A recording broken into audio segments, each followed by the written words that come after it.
সাইয়েদনা মুহাইয়িন ইবনে আরবি বলেন ইয়ানজুরু ইলাল হুসাইনি বি'তাবরিহুমা মিন আরকানিল ওয়ারিসাতিল মুহাম্মাদিয়াতিল কামালিয়া।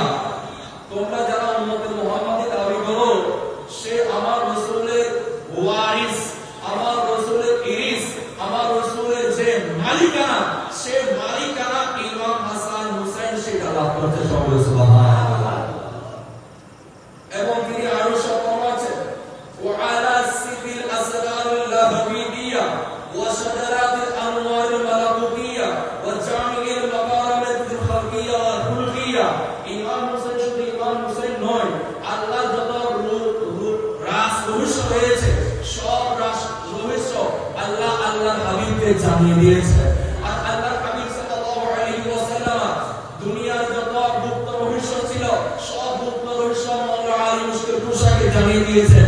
আর সাইয়েদনা মাওলা আলী মুশকিল কুশা আল্লাহ আল্লাহর রাসূলের সাথে যত গুপ্ত রহস্য ছিল সব গুপ্ত রহস্য হযরত সাইয়েদনা ইমাম হুসাইনকে শিক্ষা দিয়েছেন। সেজন্য ইমাম হুসাইন হচ্ছে আল্লাহর হাবিব সাল্লাল্লাহু আলাইহি ওয়াসাল্লাম সমস্ত গুপ্ত রহস্যের দ্বারক এবং বাহক বলে সুবহানাল্লাহ। এবং তিনি আরো বলেছেন ওয়া শাজারাতিল আনওয়ারিল মারকুফিয়া, আমার নবীর নূর সে নূরের নসবে হযরত সাইয়েদনা ইমাম হুসাইন রাদিয়াল্লাহু তাআলা ওয়া জামিউল মাকারিমিল খালকিয়া ওয়াল খুলকিয়া। এবং তিনি বলতেছেন আমার নবীর সিরাত সুরত যেরকম ইমাম হুসাইনের সিরাত সুরত সেরকম।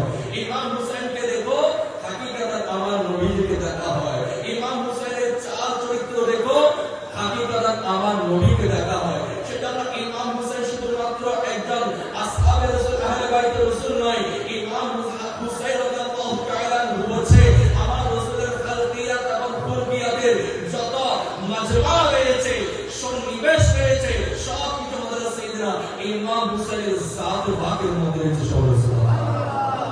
সেজন্য তরিকত পড়তে হয় এবং বিশেষ করে আমরা আহলে সুন্নাত যারা সুন্নি রয়েছে আমরা ইমাম হুসাইনের জিকির করি, ইমাম হাসানের জিকির করি, মাওলানা আলী